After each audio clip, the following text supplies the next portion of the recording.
네. 제가 이 주보에 여기 좀 기록을 좀 잘못했는데요. 2023년 표입니다. 제가 그 몰랐는데 우리 그 아들이 이 난독이 있다 그래서 제가 그 이 난독의 의미를 제가 잘 이해를 못했어요.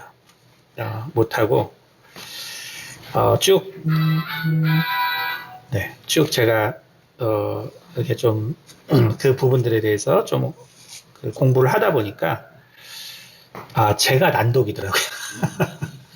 그래서 제가 난독인데 이제 난독의 특징이 뭐냐면 그 결국 이 생각이 사실은 이 글을 생각이 사실은 이 기록된 글에 우선하는 성향이 한 가지 특징입니다.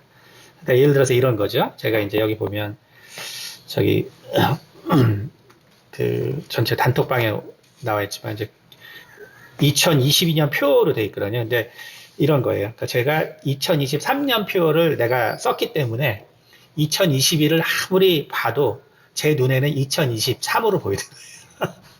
그게 이제 난독이에요. 그러니까 생각이 이 사실을 이제 앞서는 거죠. 그래서 제가 엄청 많이 틀렸네요. 제가 이걸 우리 배집사님이 안수이사님이 복사해서 이걸 주셨는데 그 다음에 성경 구절도 요한복음 13장 34절입니다. 네, 34절이 그래서 내년에 저희 교회의 표입니다. 그래서 새 계명을 너희에게 주노니 서로 사랑하라. 내가 너희를 사랑한 것 같이 너희도 서로 사랑하라. 참 지난 한 해, 올 지난 한 해를 참 돌아보면은 개인적으로는 물론 이제 매 한 해가 좀 다르고 또 새로운 기억들이 있지만 뭐라고 할까? 하나님께서 만드신 세상, 하나님께서 만드신 그 세상, 그리고 그 세상에 그 관영한 어떤 죄의 결과들, 우리가 정말 그것을 우리가 뛰어넘어서 하나님의 정말 능력과 은혜로 우리가 참 살아가야 되는데 지난 한 해는 하나님께서 만드신 참 세상 자체에 제가 많은 신경을 쓰다 보니까 또 그 모습에 대해서 또 더 이해하려고 노력하다 보니까 정말 세상 자체의 어떤 압도된 한 해였다 이런 생각이 많이 듭니다. 다시 말하면 참 인간의 죄악이라는 것이 이렇게 큰 힘과 능력이 있구나. 우리가 정말 극복할 수 없는 정말 그 파워 또 그 강력함. 그래서 인간의 죄라는 것이 이렇게 극복하기가 어려운 것이구나. 그런 걸 정말 많이 느꼈고 그래서 이 세상에서 인간이 할 수 있는 것이 과연 무엇일까? 그러니까 인간이 할 수 있는 것이 과연 무엇일까? 그리고 그 인간이 도저히 할 수 없다라고 하고 선언한 것에 대해서 우리는 어떻게 하나님의 능력을 경험할 수가 있을까? 그러니까 이런 부분을 되게 많이 좀 느꼈던 한 해입니다. 그리고 내년을 위해서 이제 저희 교회의 표를 위해서 또 내년에 하나님께서 원하시는 것을 위해서 기도하면서 이제 하나님께서 이제 이 요한복음 13장 34절의 말씀 그리고 35절이죠. 그래서 34절, 35절 새 계명을 너희에게 주노니 서로 사랑하라. 이 구절을 보면은 예수님께서 이렇게 말씀하셨죠. 새 계명을 너희에게 주노니. 그렇죠? 새 계명을 너희에게 준다라고 이야기했습니다. 사실은 이 새 계명이라는 이 말에 정말 그 마음과 그 생각과 그리고 그 주님께서 원하시는 것을 깊이 묵상한 사람은 바로 요한입니다. 그래서 우리가 다른 복음서에 있지 않지만 요한은 예수님께서 지금 하신 이 말씀을 바로 새 계명이다라고 분명히 기록하고 있습니다. 그러니까 다른 제자들에게는 이런 기록이 없습니다.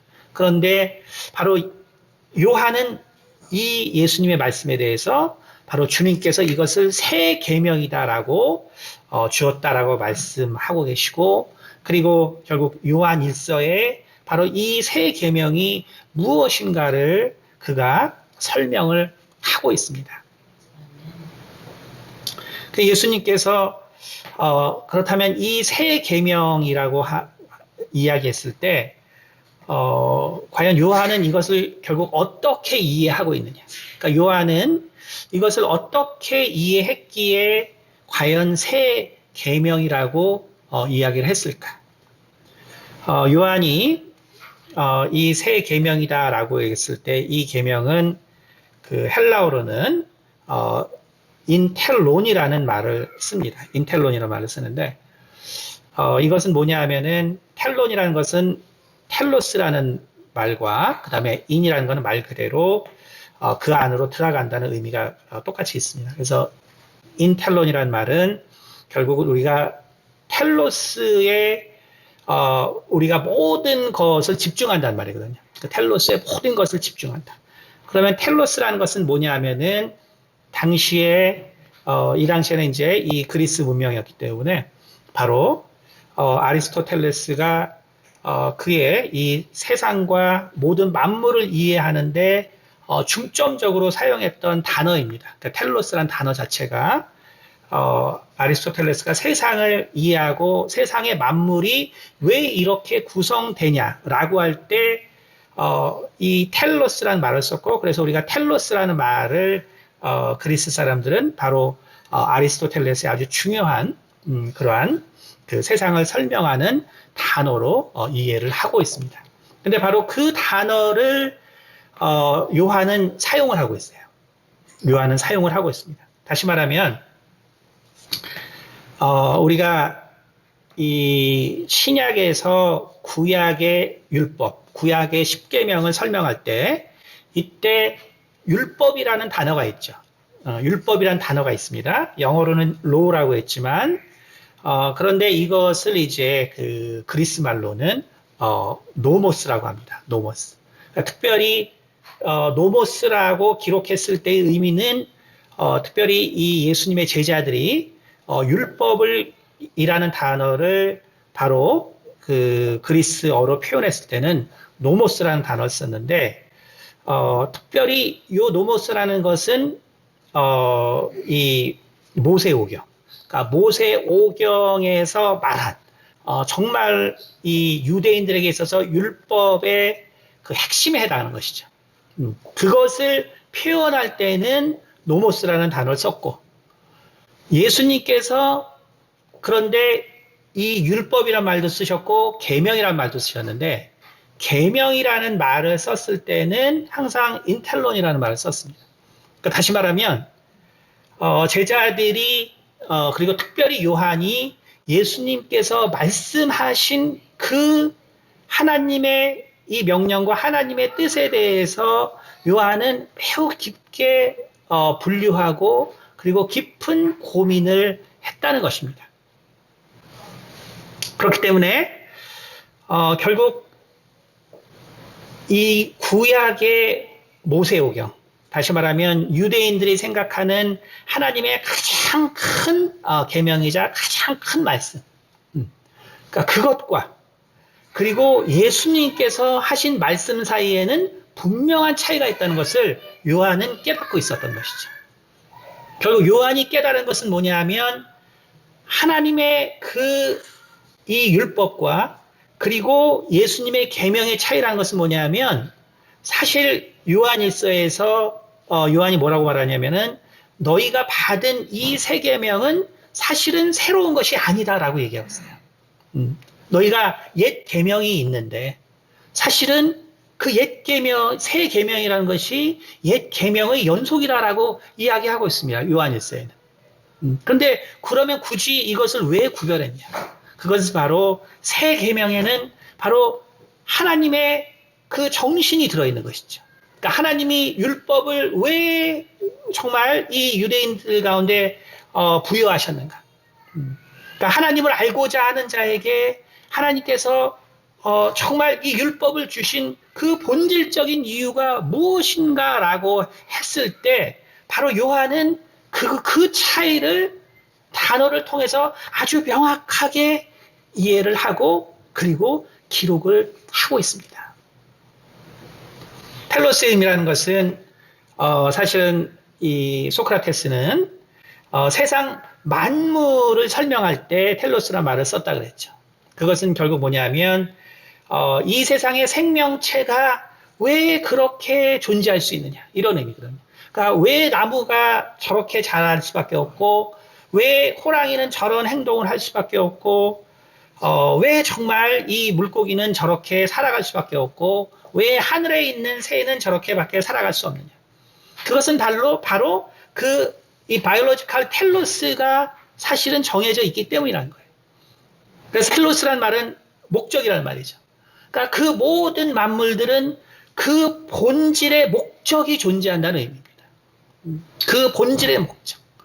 그러니까 다시 말하면은 예수님께서 새 계명을 너희에게 주노니 서로 사랑하라라고 얘기했을 때는 이것은 그냥 좋은 말과 좋은 어떤 표어가 아니라 좋은 말과 좋은 표어가 아니라 바로 그 텔로스가 우리의 삶 가운데 그대로 나타나서 너희는 그 사랑이 드러나서 정말 그것이 너희의 모든 것들의 핵심이 되고 그리고 너희의 삶의 원동력이 되고 그리고 너희 가운데 그것이 표현되고 나타나고 그렇게 되면 사람들이 저거는 나무구나 저거는 물고기구나 저거는 새구나 저거는 동물이라는 것을 아는 것처럼 바로 주님께서 말씀하신 그 사랑이 우리의 계명이 되면 그러면 우리는 분명히 저 사람들은 바로 예수님의 제자인 줄을 누구나 다 알 수 있게 된다는 것입니다. 그러니까 이것은 그냥 좋은 말을 우리 가운데 쓴 것이 아니라는 것이에요.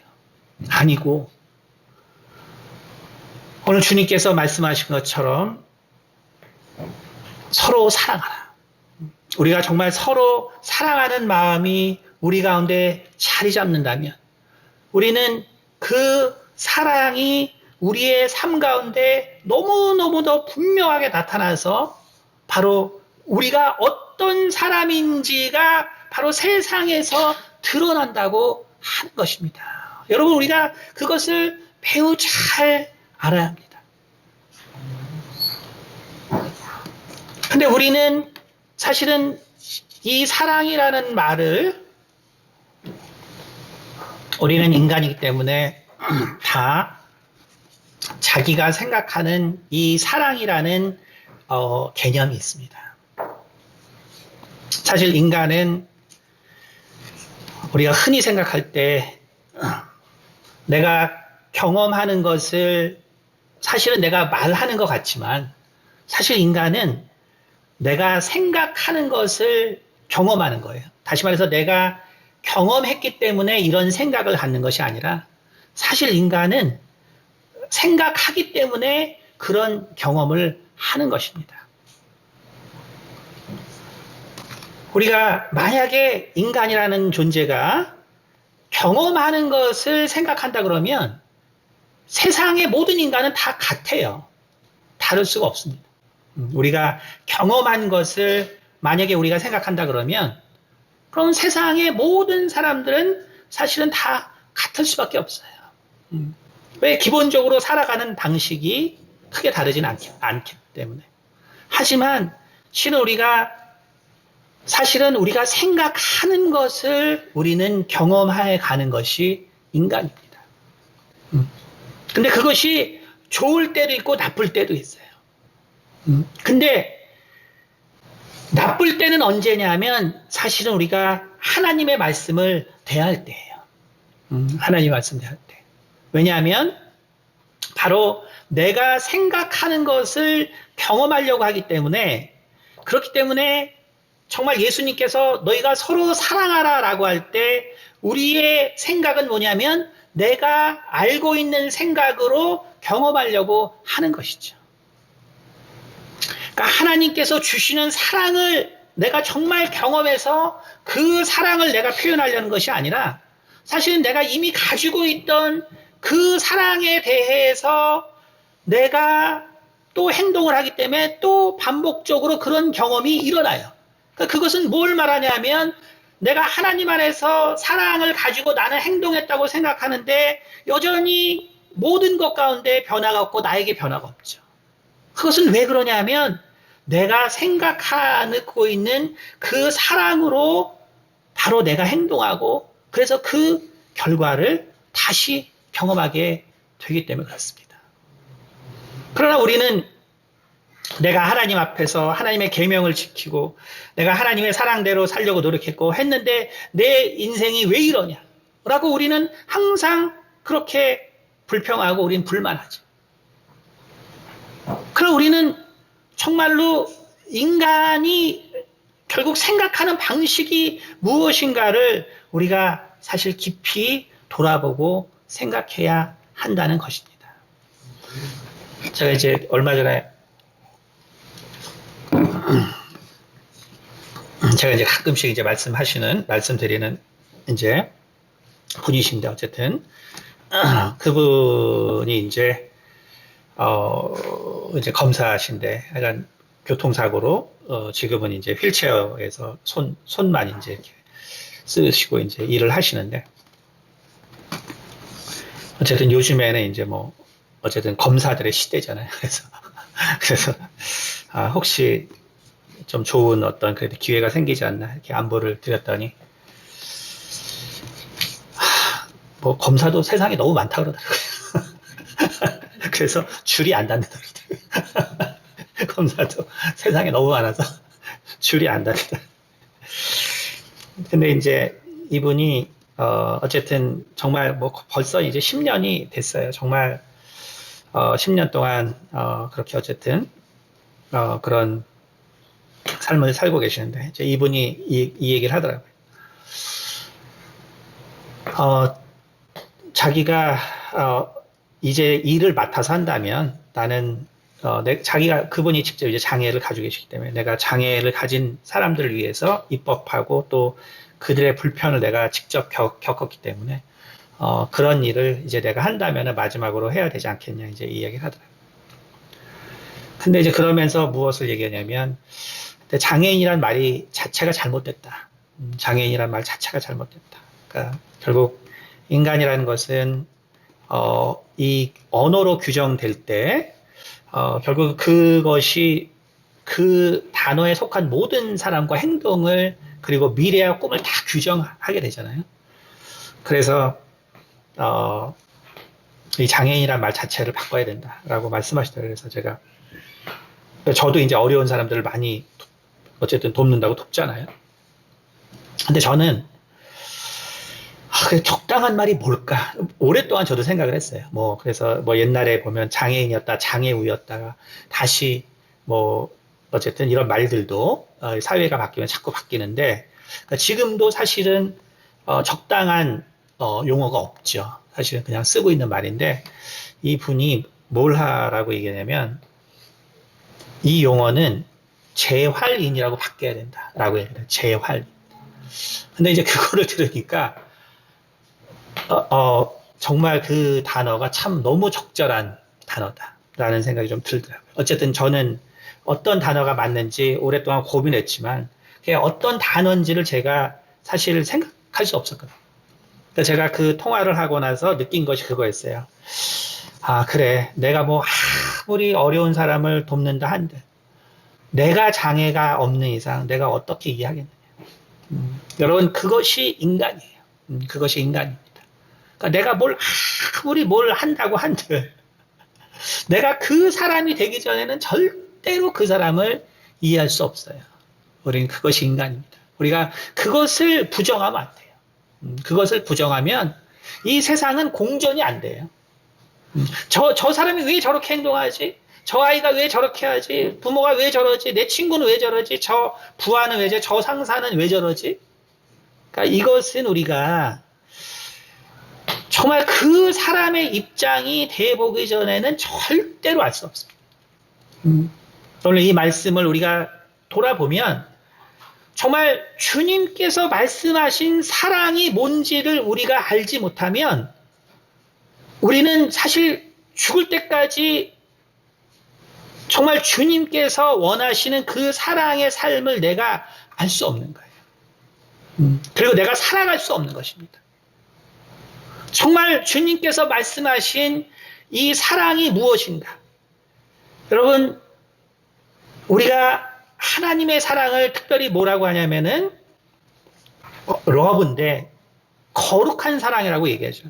홀리 러브라고 그러죠. 그렇죠? 이건 뭐냐면 우리가 하나님이라고 할 때는 사실은 하나님의 모든 속성 가운데 가장 중요한 속성으로 우리가 알고 있는 것이 뭐냐면 홀리라는 말이죠.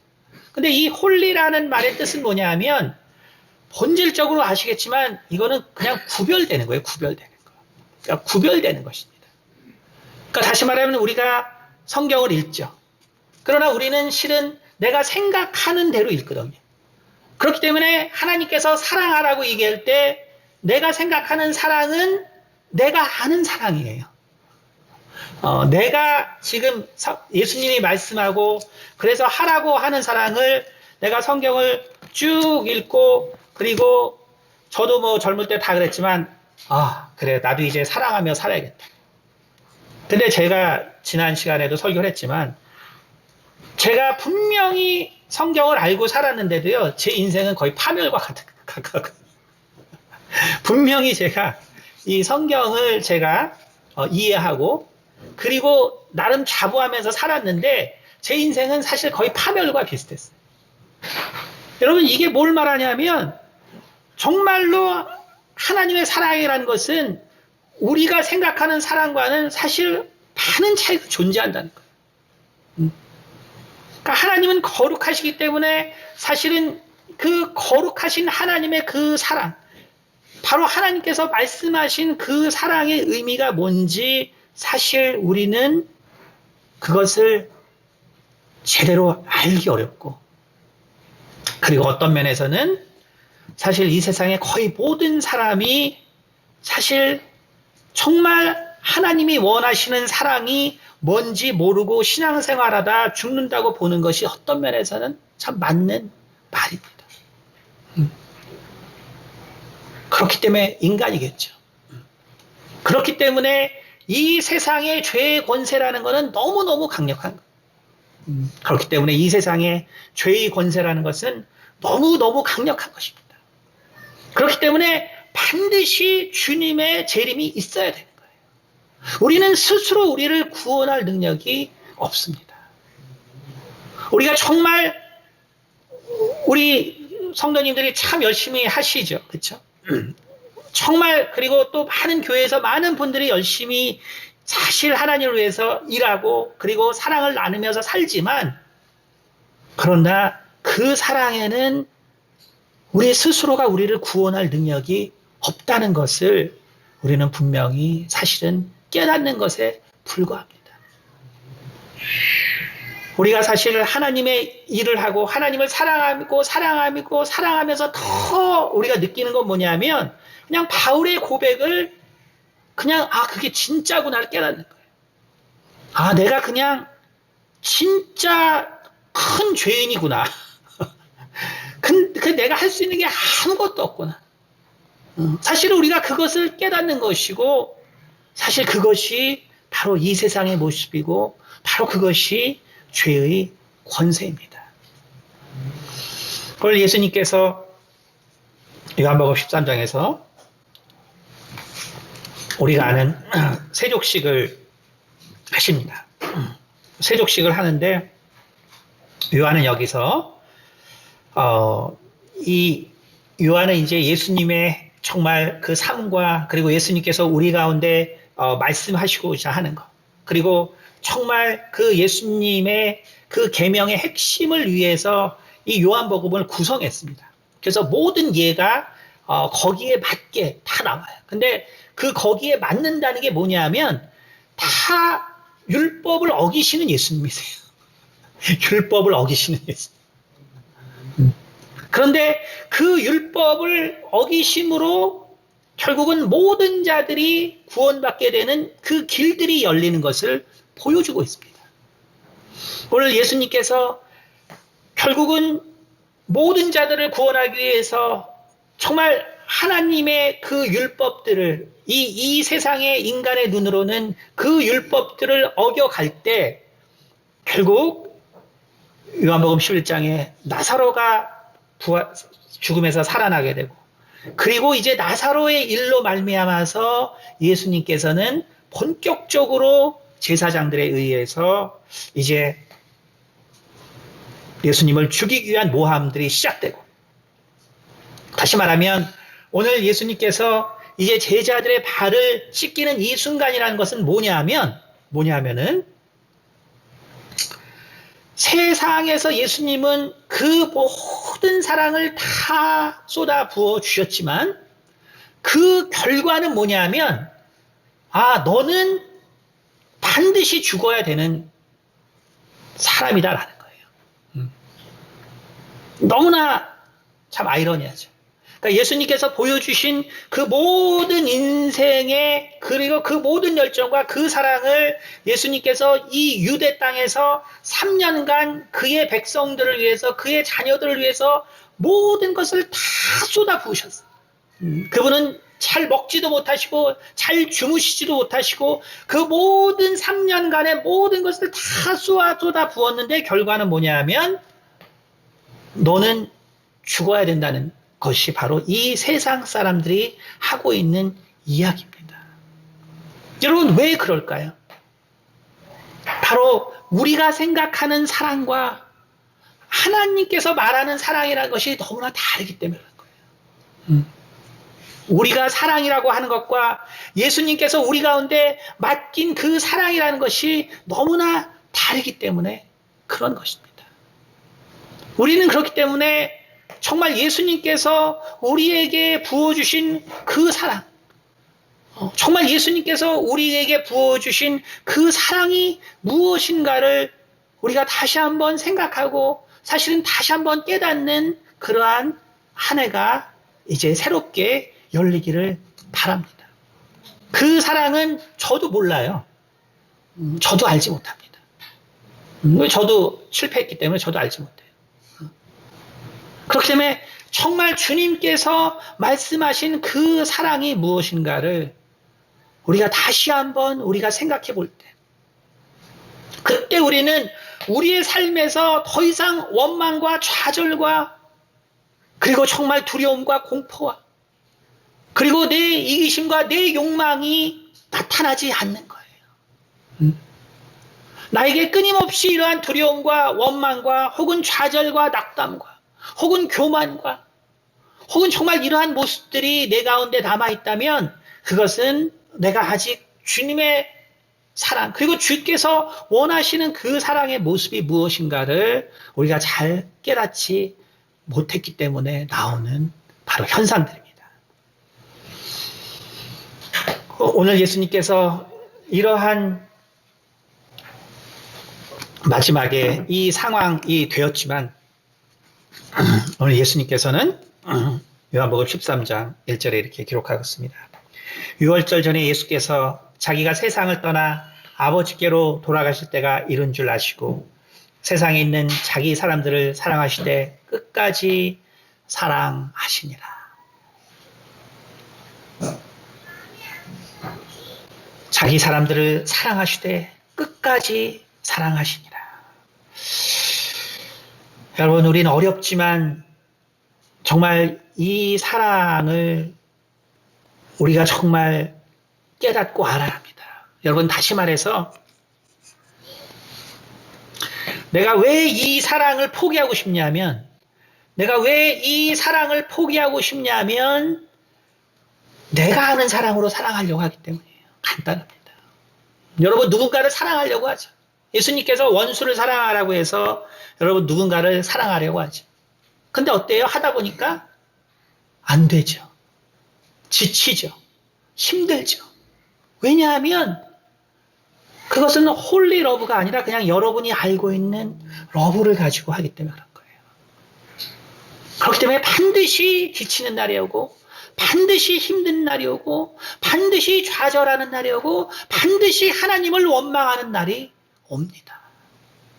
그래서 우리도 예수님을 죽이는데 동참하게 되는 날이 반드시 온다는 거예요. 내가 가지고 있는 사랑이 무언가를 그렇기 때문에 돌아보아야 합니다. 나는 어떤 사랑을 가지고 내가 주님의 일을 하고 있는지 우리는 반드시 돌아보아야 합니다. 그러나 예수님께서 이런 세상에 대해서 그가 마지막으로 작정하신 것이 무엇이냐면 바로 자기 사람들을 사랑하시되 끝까지 사랑하시니라라고 요한은 기록하고 있습니다. 그리고 2절에 이렇게 말하고 있습니다. 마귀가 벌써 시몬의 아들 가롯 유다의 마음에 예수를 팔려는 생각을 넣었더라. 자, 그런데 이것은 오늘 말씀의 중심은 아니지만 요한은 이 마귀의 일, 이것을 요한복음 13장에 3번을 기록하게 됩니다. 이것은 결국 무엇을 말하고자 하냐면 바로 이 세상에서 벌어지는 일에 대해서 우리는 이해하지 못하는 일이 있다는 것을 얘기하려는 게 핵심이에요. 그러니까 마귀가 무엇을 했다는 것이 핵심이 아니라 이 세상에서 왜 우리가 하나님 안에서 이해하지 못하는 일이 생길 수밖에 없냐에 대한 또 다른 해답을 제시하는 거예요. 첫째는 아까 말한 것처럼 우리가 하나님의 사랑을 우리가 제대로 이해하지 못하고 있는 것. 두 번째는 뭐냐면 바로 인간보다 사실은 훨씬 더 초월적인 존재가 있고 바로 그 존재를 예수님께서 멸하시기 위해서 이 땅에 왔는데 그러나 주님께서 오실 때 다시 오실 때 그 일이 해결되기 때문에 우리가 알지 못하는 또 다른 원인이 있다는 것을 기록하기 위해서 이 구절을 쓴 것입니다. 다시 말하면 우리가 우리 하나님의 뜻대로 또 우리가 정말 최선을 다해서 우리가 살더라도 우리가 이 땅에서 우리가 이해하지 못하는 어떤 일들이 있을 때 그것에 우리가 좌절하거나 그것에 우리가 하나님을 원망하거나 그것에 우리가 하나님의 정말 그 사랑과 전능성을 부정할 필요가 없다는 거예요. 왜냐하면 예수님도 결국은 누구 때문에 죽게 됐냐라고 얘기하냐면 바로 마귀가 그러한 일을 했다라고 기록하고 있기 때문에 그렇습니다. 그래서 우리는 겸손해야 될 필요가 있는 거예요. 내가 하나님의 사랑으로 내가 정말 다 했는데 물론 우리가 그렇게 할 수도 없겠지만 그러나 그러한 사랑을 정말 베푼 사람이 있을지라도 그 사랑을 베풀었다고 그 사람이 하나님이 되는 건 아니에요. 하나님이 될 수도 없습니다. 그것은 뭐냐면 주께서 다시 오실 때까지 우리는 또 다른 실패를 분명히 경험할 수 있다는 거예요. 그러나 그것을 이상하게 생각하지 말라는 거예요. 그 순간에도 우리 주께서 보여주신 것처럼 바로 사랑하실 때 끝까지 사랑하라라고 말하고 있는 것입니다. 오늘 예수님께서는 5절에 4절에 이렇게 기록하고 있습니다. 저녁 잡수시던 자리에서 일어나 겉옷을 벗고 수건을 가져다가 허리에 두르시고 이에 대야에 물을 떠서 제자들의 발을 씻으시고 그 두르신 수건으로 닦기를 시작하여 자 이렇게 돼 있는데 12절에 또 뭐라고 되냐면 그들의 발을 씻으신 후에 옷을 입으시고 다시 앉아 그들에게 이르시되 내가 너희에게 행한 것을 너희가 아느냐. 자 그런데 요한이 예수님께서 발을 씻겨주시는 이 장면을 되게 감동을 했죠. 너무 감명했고 너무 감동을 받았는데 특별히 뭘 기록하고 있냐면 예수님께서 자리에 일어나서 겉옷을 벗었다라고 그래요. 겉옷을 벗었다. 근데 이게 여름이거든요, 여름. 겉옷을 벗었다. 겨울이 아니에요. 그러니까 지금 옷을 많이 입었는데 하나를 더 벗은 게 아니라 지금 예수님이 옷 벗은 게 너무나 충격적이고 인상적이고 예수님께서 옷 벗으신 게 너무나 인상적이고 너무나 충격적이고 그래서 예수님이 옷 벗은 것도 기록하고 다시 옷 입은 것도 기록했습니다. 그냥 단지 뭐 벗고 하나 정도 더 벗고 입었다면 이렇게 중요한 얘기를 하는데 옷 벗은 얘기가 뭐 이렇게 중요하겠어요. 근데 그것이 아니라는 것이죠. 예수님께서 겉옷을 벗으셨다는 것은 예수님께서는 속옷만 입고 바로 혹은 위옷은 다 벗으실 수도 있다는 거예요. 다 벗으시고 정말 폼으로 제자들의 다 발을 닦은 것이 아니라는 거예요. 정말 그냥 한번 정말 내가 윗사람으로서 한번 내가 본을 보이마 이것이 아니라 그렇게 한 것이 아니라 정말 옷을 벗으시고 그리고 정말 제자들의 발 눈물을 흘리시는 마음으로 씻어주셨다는 거예요. 여러분 그것이 바로 주님이 우리에게 보여주신 사랑의 한 부분입니다. 우리가 과연 우리가 주님의 제자들로서 우리가 정말 누군가를 우리가 위해서 기도하고 우리가 정말 돌보고 도와줄 때 참 우리의 자세는 과연 어떠한 것일까? 우린 정말 어떤 모습으로 우리가 정말 주께서 맡겨주신 이 사명들을 감당하고 있을까? 주님께서는 우리에게 보여주신 이 사랑의 모습은 사실은 세상이 그를 다 정죄하고 다 그를 버린 그 상황에서 우리 같았으면 어떨까요? 우리는 이제 그런 걸 많이 느끼죠. 정말 힘들게 도와줬는데 제가 항상 뭐 이렇게 교육하고 뭐 할 때 항상 얘기합니다. 그 옛날 목사님들 말이 하나도 틀린 게 없죠. 옛날 목사님들 목사 똥은 개도 안 먹는다. 그러니까 제가 항상 말하지만 교회는 그냥 와서 열심히 봉사하는데 욕먹는 게 교회다. 그러니까 교회라는 것은 이상하게 나는 그냥 열심히 했는데 욕먹는 게 교회예요. 나는 그냥 내가 뭐가 좀 부족하고 내가 또 힘들지만 그래도 내가 뭔가 최선을 다해서 일했는데 돌아오는 건 욕밖에 없는 그게 교회예요. 그럼 어떻게 됩니까? 야, 교회가 여기 하나냐? 그렇죠? 얼마나 열받아요. 그렇죠? 뭐 떠나는 것에 전혀 문제 없어요. 저는 그 교회에 상처 주는 교회는 떠나라 그래요. 다 교회예요.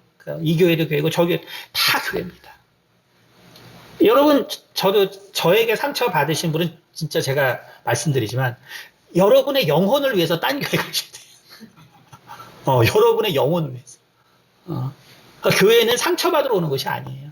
그러니까 상처 주는 사람들만 물론 있지만 그렇다고 상처받는 게 교회의 정상적인 모습은 아니에요. 그렇기 때문에 여러분이 상처를 받으면 정말 여러분의 영혼을 보존하기 위해서 정말 여러분의 영혼을 살리는 교회에 가야 해요. 하지만 혹 여러분이 그런데 사명이 있다고 생각한다면 그렇다면 우리는 주님께서 마지막에 제자들에게 보여주신 모습이 무언가를 기억해야 한다는 것입니다. 바로 우리가 하나님의 사랑으로 우리가 정말 사람들을 돕고 하면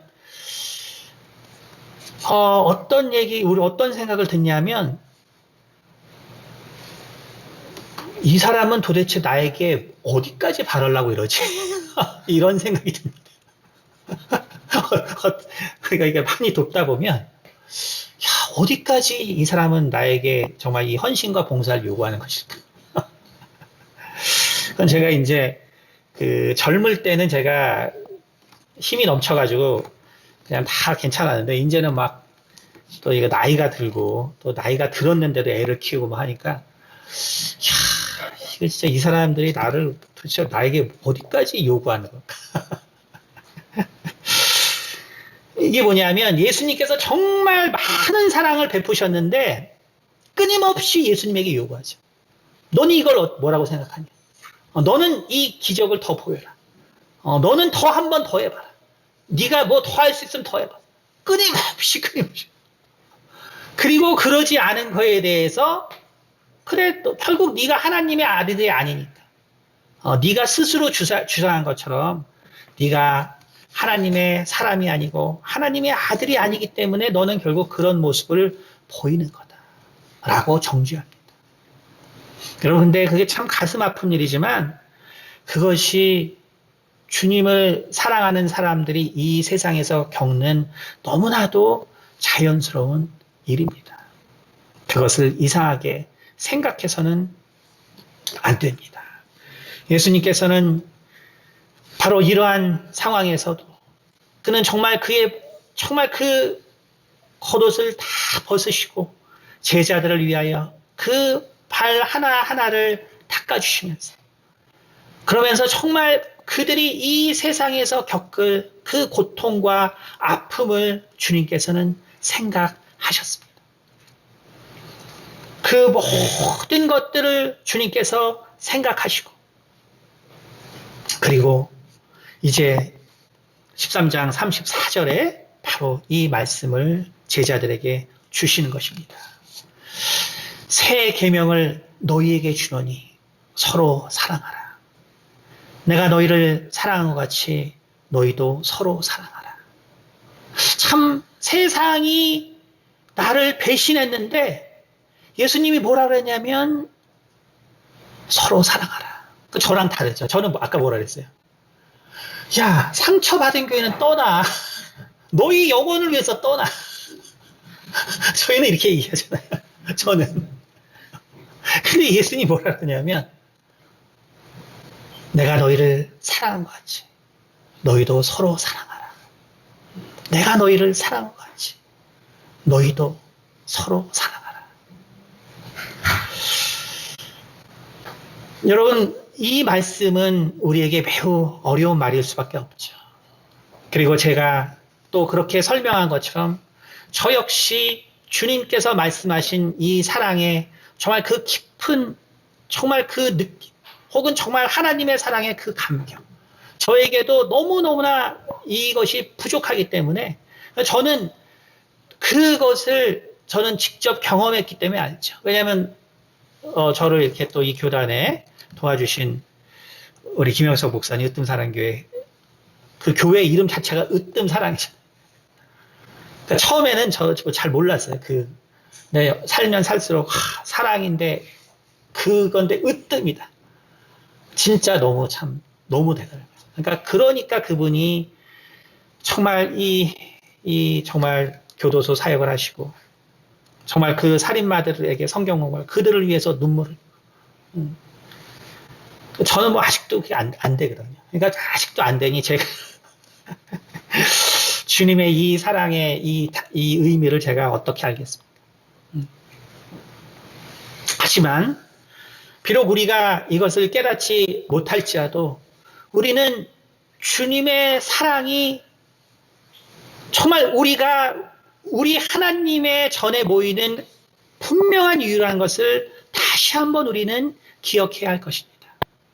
다시 말해서 저 역시 하나님의 사랑을 분명히 알지 못하지만 제가 이 교회에서 주를 위해서 일하는 것은 내가 예전에 알지 못했던 그 신들에게 내 모든 것들을 쏟았을 때 그리고 알지 못하는 이 세상에 진리가 있었을 때 제가 그 모든 것들을 쏟았을 때 제가 경험한 것은 뭐냐면 그냥 너는 혼자라는 거예요. 너는 혼자다. 너는 세상에서 아무도 도와줄 그리고 아무도 너에 대해서 관심이 없는 너는 그냥 그런 존재다. 그러나 오직 예수 그리스도를 만난 후에 정말 하나님께서 나를 얼마나 사랑했는지를 분명하게 알고, 그리고 그 사랑이 이 세상의 어떤 것과도 바꿀 수 없기 때문에 바로 주님을 위해서 사는 것입니다. 여러분, 우리가 예수 그리스도, 그리고 우리가 하나님을 정말 알기 원한다면 우리 인생에 있어서 정말 가장 중요한 것은 뭐냐면 반드시 하나님의 사랑을 경험하는 것입니다. 하나님이 나를 얼마나 사랑했는가를 분명히 경험하고, 그 경험이 우리 가운데 분명할 때 우리는 바로 주님의 그 사랑 안에서, 그 사랑의 정말 능력과 그 권능 안에서 살아갈 수 있게 되는 것입니다. 이제 몇 초 남았나요? 얼마 남았죠? 아, 네. 1분 남았나요? 네. 이제 어쨌든 2022년이 다 지나가고 있습니다. 한 해간 우리 성도님들이 정말 애써주셔서 너무나 감사하고, 정말 그러지 않았다면 제가 아까도 말씀드렸처럼 네, 새해가 밝았습니다. 네, 우리 새해 복 많이 받으세요. 네, 서로 인사할까요? 네, 네, 새해 복 많이 받으세요. 지금 네, 새해 복 많이 받으세요. 네, 새해 복 많이 받으세요. 네, 새해 복 많이 받으세요. 네. 그래서 정말 여러분들 한 분 한 분들의 정말 큰 도움을 받았고, 어떤 분들은 물론 더 큰 도움을 또 주셨고, 또 어떤 분들은 정말 마음의 응원을 주셨지만 그 한 분 한 분의 도움이 없었으면 특히 지난 한 해는 제가 참 힘들었던 한 해입니다. 물론 거기에는 저의 문제도 있죠. 왜냐하면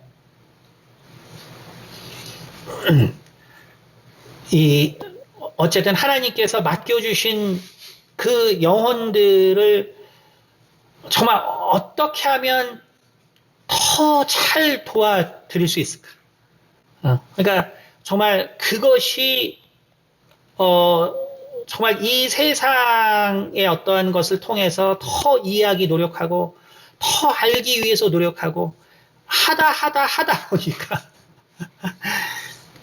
정말 이 사망의 이 세상의 견과, 그것을 정말로 강력하게 경험할 수밖에 없었는데, 하지만 우리 성도님들께서 정말 도와주시고 또 마음속으로 응원해 주셔서 지난 1년을 정말 하나님 앞에 그래도 너무나 감사하게 정말 이렇게 보낼 수 있었습니다. 올 새해 오늘 말씀을 기억하면서 우리가 정말 이 사랑, 우리가 이 사랑에 대해서 우리 모두가 알고 있지만, 하지만 정말 하나님의 그 사랑이 무엇인가, 하나님이 말씀하신 정말 그 사랑이 무엇인가를 우리가 경험할 수 있도록, 그리고 알려고 또 노력하는 것, 여러분, 그것이 우리 가운데에서 다시 한번 새롭게 우리의 생각과 우리의 마음을 주장하는 한 해가 되기를 바랍니다. 그래서 오늘 예수님께서 35절에 말씀하신 것처럼 너희가 서로 사랑하면 이로써 모든 사람이 너희가 내 제자인 줄 알리라 라는 말씀이 나에게 어렵거나 정말 부담스럽거나 나에게 너무나 힘든 이러한 그야말로 이 계명, 다시 말해서 이 계명은 율법이 아니라고 요한이 이야기하고 있다는 것을 다시 한번 기억하시기 바랍니다. 정말 하나님의 사랑이 우리 가운데 임했다면, 그렇다면은 그 사랑은 반드시 새가 새를 만드는 것처럼, 정말 동물이 동물이 되는 것처럼, 정말 식물이 식물이 되는 것처럼, 물고기가 물고기가 되는 것처럼 그 사랑이 내게 어렵거나 부담스럽지 않다는 거예요. 정말 그것이 하나님의 사랑이었다면 내가 이 사랑의 삶을 사는 것이 그것이 나의 모습이기 때문에 우리 주님처럼 그것이 힘들거나 부담스럽지 않다는 거예요. 바로 그 사랑을 깊이 깨달으시는 한 해가 되기를 예수 이름으로 축원드립니다. 우리 함께 통성을 기도할 때 하나님 정말 주님의 정말 거룩하신 사랑 그것을 정말 깨닫는 한 해가 될 수 있도록 정말 그러한 은혜를 그러한 사랑의 충만함을 우리 가운데 허락해 주시도록 우리 함께 기도하겠습니다.